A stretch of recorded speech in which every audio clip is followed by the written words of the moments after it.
Bonjour. Voilà, je suis de retour.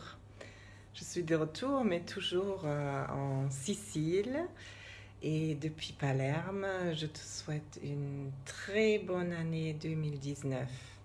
Voilà, je te souhaite plein de bonnes choses, plein de bonheur pour cette année, plein de douceur et plein de bonnes choses qui te font progresser sur ta route vers toi-même, qui t'aident à te trouver de plus en plus proche de toi, de ton centre. Et c'est justement le sujet de ce chapitre du Tao aujourd'hui. Alors, je viens de poster le texte dans ce groupe. Donc, tu pourras le lire et te le copier si je ne sais pas comment tu fais avec ces lectures, si tu te copies le texte et tu te fais des commentaires pour toi, pour faire un vrai travail sur toi. Ça, c'est une idée que je te lance ici, parce que c'est une source bien évidemment inépuisable. Et ça aussi, nous allons le voir aujourd'hui dans ce texte, comment le Tao nous permet d'avoir toujours et encore accès à cette dimension en nous, cette dimension de notre être, de l'essence. Alors, je vais d'abord lire le texte de ce 5e chapitre du Tao Te Ching. Si tu le souhaites, tu peux t'installer confortablement, fermer les yeux et puis écouter tout simplement le texte. Sans chercher à comprendre, l'écouter comme si tu écoutais une musique.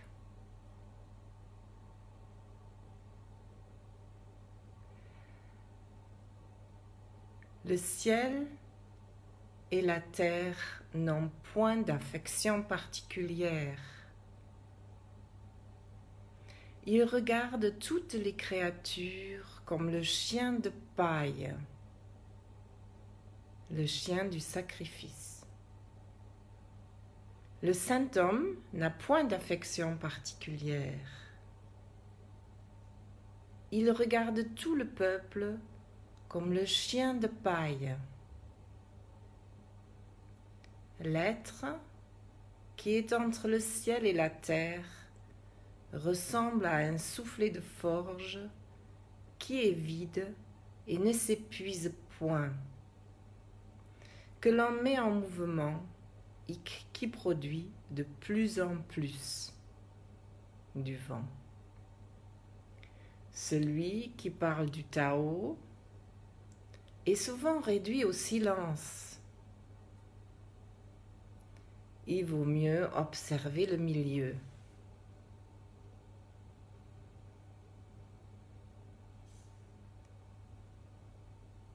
Voilà le texte de ce jour. Il y a beaucoup de notions dans ces quelques lignes, des notions vraiment essentielles pour faire un chemin vers soi. Pour faire un chemin vers soi en lien avec ce qui t'entoure. Puisque tu n'existes pas, si j'ose dire, en dehors de ce qui t'entoure.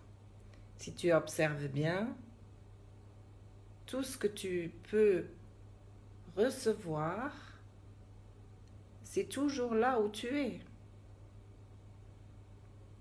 Et tu ne peux appréhender le monde que à partir de là où tu te trouves, à partir de là où tu vois, où tu t'ouvres au monde.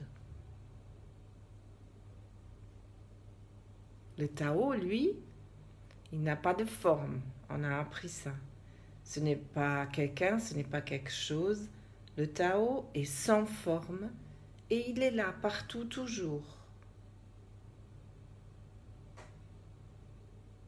Donc le Tao,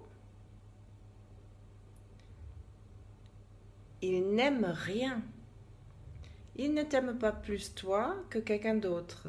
Il n'aime pas plus une plante qu'un humain. Il n'aime pas plus tel animal qu'un autre animal. Le Tao, il est là, toujours, en dehors de la forme.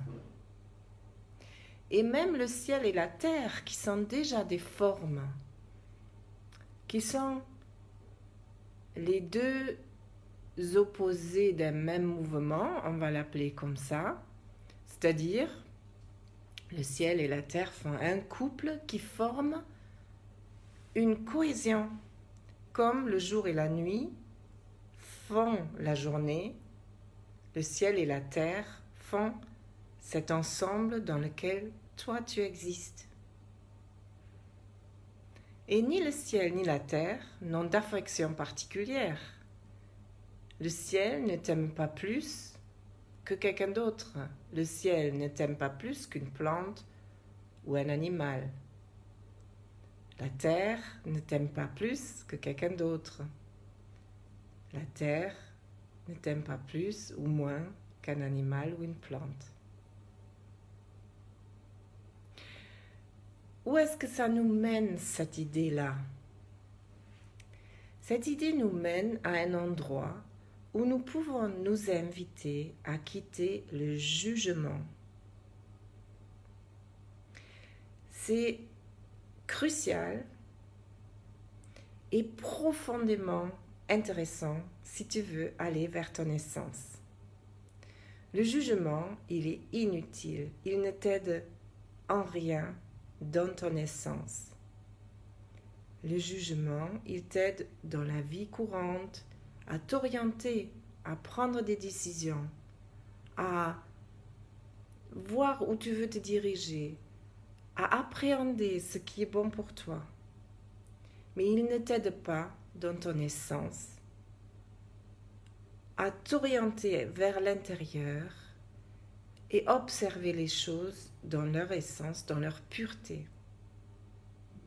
Le jugement, il va même t'empêcher d'aller dans cette profondeur-là.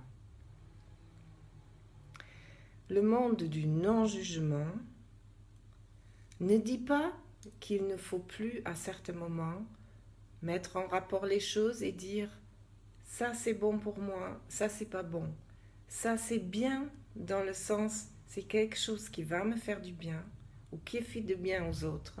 Et ça c'est mal, c'est quelque chose qui est destructeur et qui n'apporte pas à la construction du monde. Mais le non-jugement est nécessaire pour observer ton intériorité. À quoi bon dire je suis quelqu'un de mauvais? Quelle prétention! Pourquoi serais-tu mauvais? Et pourquoi quelqu'un d'autre serait bon? Tu es comme tu es, la plante elle est comme elle est, le ciel est comme il est, la terre est comme elle est, l'être est. Et il n'y a pas de jugement à porter. Parce que toute chose a sa place dans cet ensemble qui forme un tout qui nous échappe. Qu'est-ce que la vie? Tu peux le savoir? Je ne suis pas sûre. Le non-jugement te permet d'accéder à un espace au-delà de ton ego, on va dire. On va l'appeler comme ça. Au-delà de ton ego, c'est-à-dire au-delà de ta personnalité, au-delà de ta personne, au-delà de ce dont tu peux faire l'expérience. Parce que nos sens, notre compréhension sont limités par notre forme. Je te parle pour être en lien avec toi, pour pouvoir te dire quelque chose. Mais les mots que j'utilise sont limités. Mais sans les mots, comment je fais pour te dire des choses? C'est pas possible. Donc je suis obligée d'accepter ma forme, Moi, en l'occurrence, ici où je te parle, je suis une humaine, je suis une femme, etc., etc. Je suis une Européenne. Enfin bon, je peux me rajouter plein de qualificatifs. Mais dans mon être, je dois accepter cette forme et accepter la forme des mots pour m'adresser à toi. Donc, le jugement nous permet d'accéder à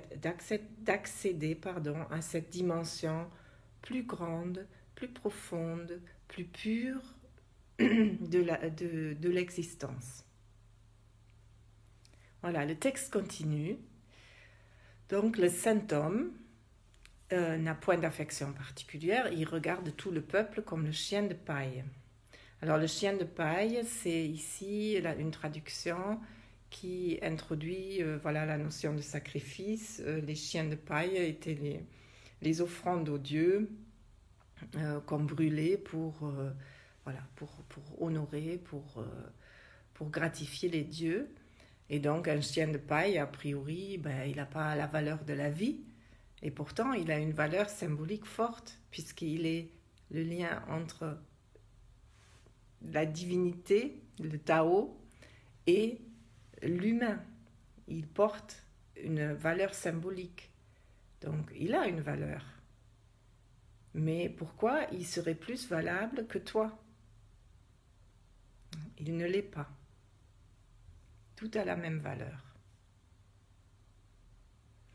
Alors, l'être qui est entre le ciel et la terre ressemble à un soufflet de forge qui est vide et qui ne s'épuise point, que l'on met en mouvement et qui produit de plus en plus du vent. Donc l'être qui est entre le ciel et la terre, on peut le traduire ici aussi par le Tao. C'est l'être. Le Tao n'est pas un être, le Tao n'a pas de forme. C'est pour ça qu'on n'utilise pas, on ne dit pas tout simplement le Tao, mais tout ce qui existe entre ciel et terre ressemble à un soufflet de forge, c'est-à-dire ressemble à un soufflet, qui permet de produire quelque chose, mais qui ne s'épuise jamais. Je peux m'en servir, je peux le poser, mais quand je l'active, il produit des choses qui me permettent de l'utiliser. Il produit de plus en plus. Un soufflet, plus je l'active, plus il a un effet. Si je veux allumer un feu, je dois l'activer d'une certaine façon pour que la flamme sorte de la... comment on appelle ça, des cendres là, du petit point de feu, pour que la flamme devienne grande et puis de plus en plus grande. Donc il produit un effet. Le Tao, c'est la même chose. Il produit des effets. Et c'est ainsi que nous pouvons l'appréhender. Mais ce n'est pas le Tao. Tous les effets du Tao ne sont pas le Tao. Ce sont des effets produits par le Tao.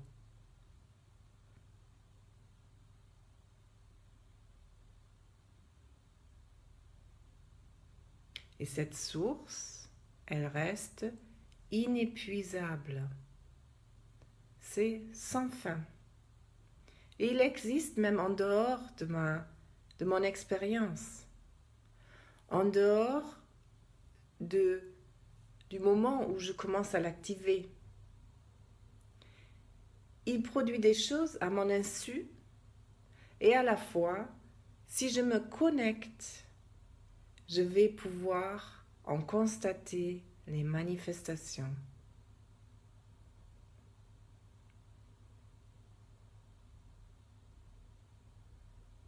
Donc celui qui parle beaucoup du Tao, dit le texte, est souvent réduit au silence. oui, celui qui parle du Tao se rend compte que les mots sont trop petits. C'est pour ça qu'il est si difficile de parler de tout ça, de toutes ces notions, parce que très vite nous nous rendons compte que les mots sont limités et trop petits, trop restreints pour contenir cette immensité que représente le Tao, cette dimension de l'existence plus grande que nous. Réduit au silence, ça veut dire aussi que je dois accepter de sortir du jugement et me poser. Si je suis en relation avec quelqu'un et ça se passe pas bien, je peux me disputer, je peux parler beaucoup, je peux essayer de convaincre l'autre, je peux vouloir lui faire des choses pour qu'il accepte de comprendre ce que je dis ou qu'il accepte de faire ce que j'ai envie qu'il fasse. Mais si tout ça ne marche pas, qu'est-ce que je fais? Je finis par me taire. Heureusement, à un moment donné, j'accepte de me taire. Et lorsque je me tais, je reviens vers moi et je me rends compte que ni moi, ni l'autre sont plus importants que ce qui est en train de se produire. Qu'il n'y a pas un qui a raison, un autre qui a tort. C'est déjà un grand chemin d'en arriver là, c'est sûr. Quand on est affecté par quelque chose en relation avec quelqu'un, c'est un grand chemin que de pouvoir dire « Ah, mais en fait,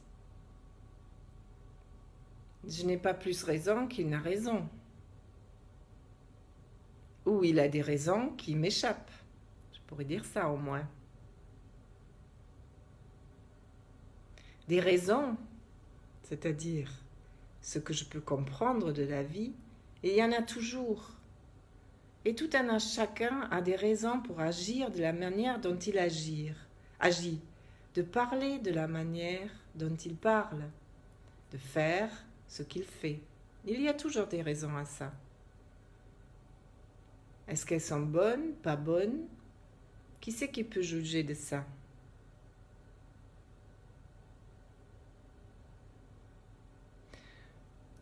Je fais une petite parenthèse.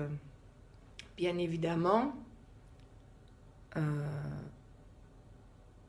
une action n'est pas bonne lorsqu'elle blesse l'autre, lorsqu'elle est dans la destruction de la vie.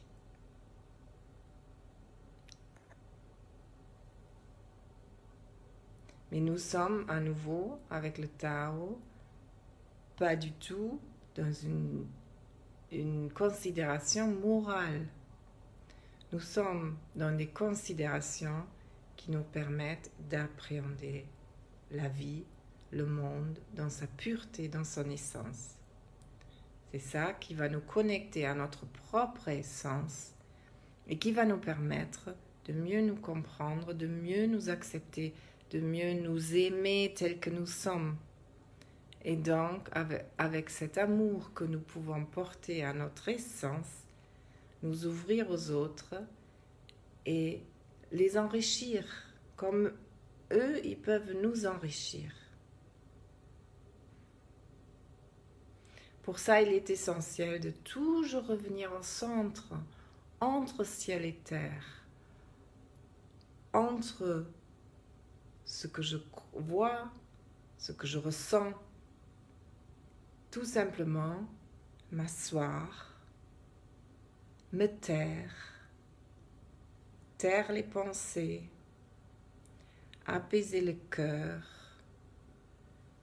et trouver appui.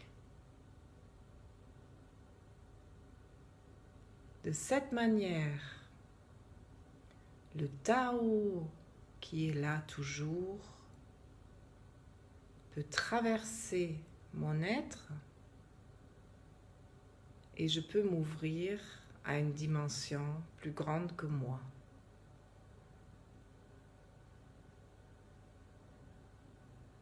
Je voudrais clore cette lecture là-dessus aujourd'hui.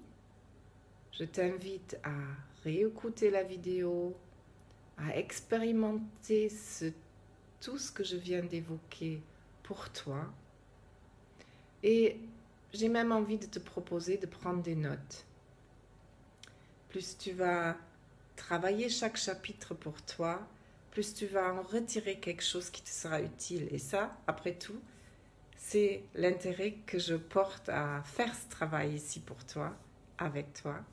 Et tu peux même partager tes observations dans le groupe, dans les commentaires des vidéos. Ça sera très intéressant. Chacun qui regarde ces vidéos et qui trouve des commentaires va s'en trouver doublement enrichi. De nos jours, on appelle ça l'intelligence collective. Voilà. Donc, si tu as envie, tu n'as pas à avoir peur. Tu peux tout simplement donner ton expérience, bien sûr, pas quelque chose qui jugerait, pas quelque chose qui dit c'est comme ça que ça se passe, parce que ça c'est forcément faux, mais de donner ton expérience sur ce que tu as pu observer de toi-même, de ce qui se passe autour de toi par rapport à ce chapitre et bien sûr par rapport aux autres chapitres. Je te souhaite beaucoup de plaisir avec ça. Je remercie les personnes présentes, Marilyn, Andra, Rava. Je vous remercie d'avoir été là avec moi ce matin, le 5 janvier 2019. Et je vous souhaite une belle journée, un bon week-end. Et je vous dis à samedi prochain, 9 h. Ça sera certainement enregistré parce que je serai en déplacement à ce moment-là, à 9 h. Donc, je vais enregistrer le chapitre 6 pour vous. Et vous pourrez le visionner à partir de 9 h samedi prochain. Merci d'avoir été là. Bonne journée.